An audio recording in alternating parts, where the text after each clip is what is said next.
Oi pessoal, tudo bom? Meu nome é Carol, e eu sou estudante da Universidade Federal do ABC, UFABC, e aqui eu estudo Engenharia Aeroespacial. Me pediram para falar um pouquinho para vocês sobre como eu escolhi meu curso e a trajetória até eu chegar, de fato, começar a estudar aqui na universidade. E então, vou começar pela parte da escolha, né? A parte da escolha, para mim, não foi tão difícil. Eu já tinha algum interesse já quando era bem criancinha. Eu gostava muito de assistir filme de ficção científica, filme de espaço, enfim, nessas temáticas, desenho animado também. E por conta disso eu vivia dizendo que eu queria ser astronauta, porque eu queria ser a pessoa lá que era mecânico da espaçonave, que quando dava problema eu ia consertar tudo e ia salvar todo mundo. Uma coisa bem de criança, mas eu acho que já nessa época eu já tinha alguma coisa ali que dizia que eu queria engenharia, né? Afinal, eu queria consertar as coisas e consertar coisas que estavam no espaço. Então eu meio que já tinha uma noção do que eu queria.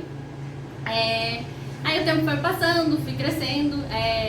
Na escola eu sempre me interessei bastante pelas matérias de exatas, por matemática, por física, por química. Aí cheguei a pensar em outras profissões nessa época, cheguei a pensar em arquitetura, porque eu também gostava muito de artes, e eu sabia que eu ia ter alguma coisa um pouquinho mais artística, mas eu ainda ia ter bastante matérias de exatas.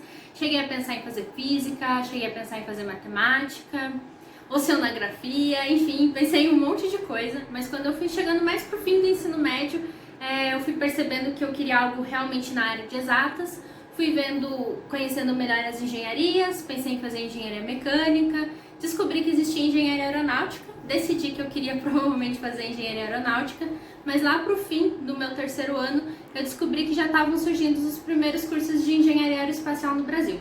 Eu me formei em 2009, então faz muito tempo.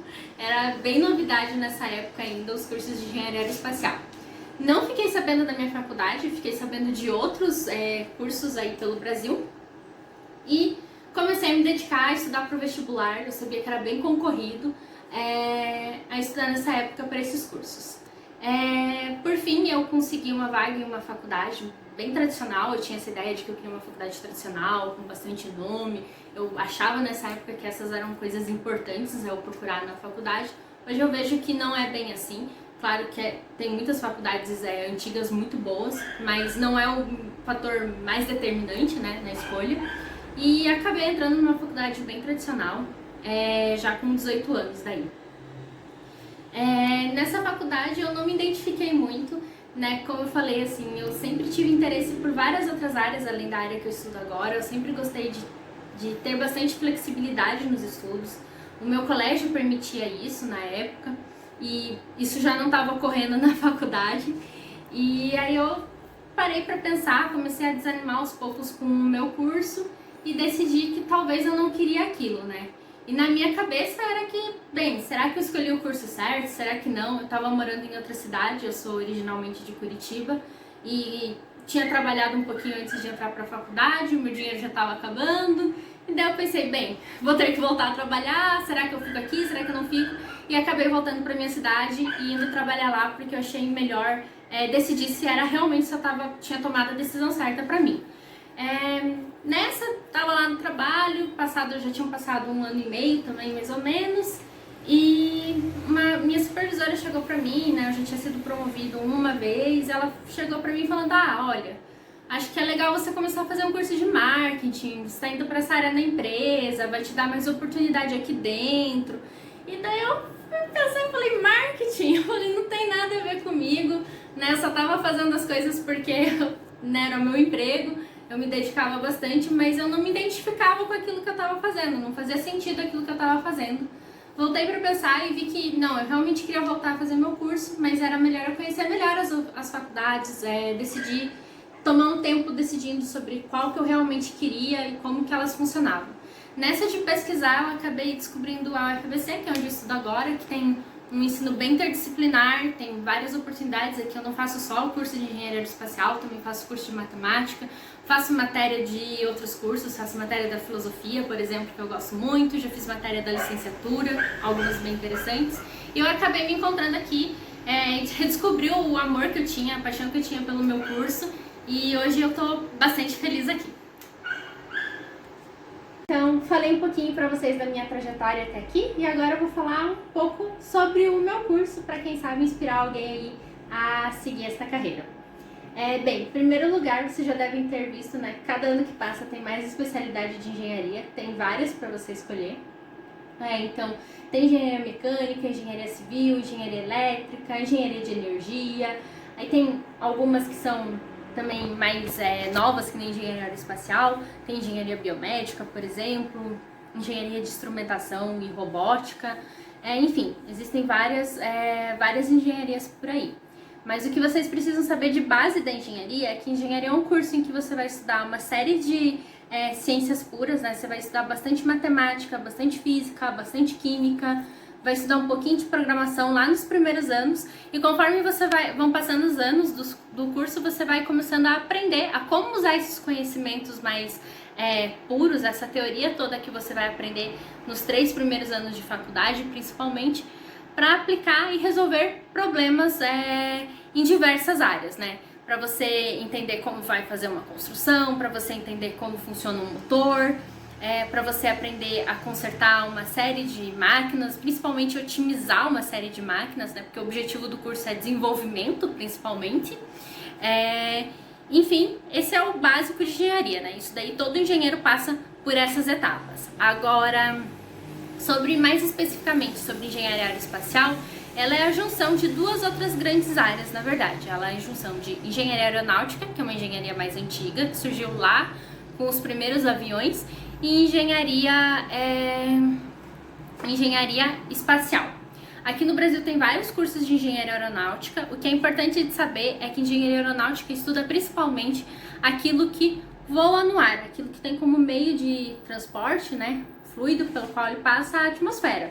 Então, quem estuda avião, quem estuda helicóptero, quem estuda agora os drones, né, que estão tomando bastante espaço no dia a dia, né, que são uma novidade tecnológica.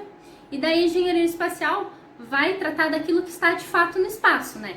Os satélites de comunicação, o satélite de monitoramento, o sonda espacial para estudo científico, telescópio que é enviado lá para o espaço para observar observar melhor as estrelas, por exemplo.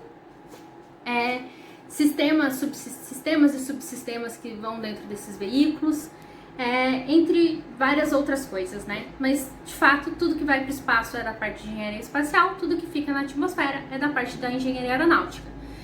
Acontece que essas 2 áreas são muito correlatas, né? A própria engenharia espacial, a própria parte espacial do nosso curso surgiu primeiramente com a parte aeronáutica, né? Muitos conhecimentos foram adaptados, muitos conhecimentos foram aproveitados na engenharia aeronáutica. Então, aconteceu que, né, o natural era surgir o curso de engenharia aeroespacial, que juntava essas 2 áreas e também consegue tratar, né, a gente estuda também aquilo que passa por esses 2 meios. Um exemplo clássico, né, de aeroespacial, então, onde essas 2 áreas se juntam muito bem, são os Space Shuttles, né, os ônibus espaciais, que eram aqueles veículos que enviaram astronautas para a Estação Internacional por muitos anos, né? Foram aposentados em 2011. Se vocês tiverem tempo, pesquisem, porque é muito interessante. Enfim, daí surgiu a engenharia aeroespacial. Mas então, e o curso, né? Exatamente, beleza. Já entendi que vocês estudam avião, que vocês estudam satélite, helicóptero, drone, um monte de coisa, um monte de tipos diferentes de sistemas, mas exatamente o que vocês estudam sobre eles? Então, o que a gente estuda é a dinâmica desses sistemas, né? Trajetória deles, atitude, como eles devem ser posicionados. Esse tipo nessa linha de pensamento, a gente também vai estudar propulsão, que é a parte de combustível, de motor, daquilo que faz com que o seu veículo se mova e se posicione de alguma determinada maneira. E a gente também estuda a parte de estrutura, né? Que é toda a forma, todo o design, a aerodinâmica, como que é a fuselagem do avião, a fuselagem de um foguete. Enfim, todos esses detalhes. Então a gente tem essas 3 frentes. Não vou entrar em detalhes de cada uma, né, falando aqui de maneira mais simplificada, porque senão o vídeo vai ficar enorme. Mas é basicamente isso que a gente estuda em engenharia aeroespacial. E onde então atua, né? Que espaço no mercado de trabalho esse engenheiro vai ocupar? Bem, aqui no Brasil a gente tem muita empresa aérea, né? A gente tem muita companhia aérea que contrata, a gente tem a Embraer que produz aviões brasileiros, a gente tem a Avibras, a gente tem algumas empresas no setor espacial também, e a gente tem institutos de pesquisa nacionais que estudam tudo que é relacionado ao espaço, a gente tem a nossa própria agência espacial. Então, áreas do mercado de trabalho para atuar como engenheiro aeroespacial são muitas. Além disso, o engenheiro aeroespacial ele tem uma formação bem diversa, porque a gente tem que entender de sistemas muito complexos, a gente tem que entender de eletrônica, a gente tem que entender de mecânica, tem que entender de química, de material. Então acaba que muitos engenheiros aeroespaciais trabalham na indústria automobilística, na indústria de energia, às vezes, porque o engenheiro que entende muito bem de helicóptero, por exemplo, entende muito bem de como uma hélice funciona num helicóptero, muitas vezes consegue trazer muito conhecimento, agregar muito conhecimento quando se trata de energia eólica. Então, não necessariamente um engenheiro que se formou em engenharia aeroespacial vai atuar nessa área de mercado, ele não está preso a essa área de mercado. Da mesma forma que os outros engenheiros. Vários outros engenheiros acabam não se formando em engenharia aeroespacial, mas podem trabalhar na indústria aeroespacial. Tem muito engenheiro mecânico trabalhando na indústria aeroespacial, muito engenheiro químico, muito engenheiro elétrico, porque eles têm conhecimentos muito importantes e bem aprofundados. Bem, dito que tem bastante área de atuação para quem quer trabalhar na indústria e no mercado de trabalho, também existe bastante área de atuação para quem quer seguir uma vida acadêmica. Ou seja, para quem quer ser pesquisador. Para quem quer ser pesquisador, o caminho geralmente ou seguir para ser professor numa faculdade pública. Então, lá você vai dar aula e vai também realizar pesquisa, orientar outras pessoas a realizarem pesquisas também. Ou então, trabalhar em um Instituto Nacional de Pesquisa. Os motivos disso é porque geralmente esses institutos desenvolvem tecnologias aeroespaciais que são muito importantes para a sociedade de um modo geral. Um exemplo disso são satélites de monitoramento, que vão monitorar as questões ambientais brasileiras. Aqui a gente tem um monitoramento muito importante feito com as florestas brasileiras para prevenir incêndio e para prevenir que elas sejam mais desmatadas ainda. Existem os satélites de meteorologia, que são para previsão do tempo. Existem satélites de comunicação, que é para que a TV de todo mundo funcione, por exemplo, mas é uma parte importante da vida das pessoas também. Então, os exemplos são vários e é muito importante que isso seja desenvolvido em locais públicos e que essas tecnologias desenvolvidas sejam depois utilizadas a benefício de toda a sociedade. Então, tem bastante área como na vida acadêmica também, para quem quer seguir como engenheiro aeroespacial. Dito isso, falando um pouquinho então da minha experiência, né, eu estou agora na faculdade, eu não faço estágio atualmente, o que eu faço é a iniciação científica. E a iniciação científica é um jeito de a gente começar a se iniciar nesse processo de se tornar um pesquisador algum dia. São pesquisas que a gente realiza com orientação de professores a nível de graduação, né, e vai se preparando para desafios maiores no futuro. Minhas 2 primeiras iniciações científicas foram na área de navegação espacial, foram inteiramente feitas dentro da UFBC. Em navegação espacial, o processo de você conduzir um veículo espacial de um ponto de origem até um ponto de partida em segurança, de forma eficiente e eficaz.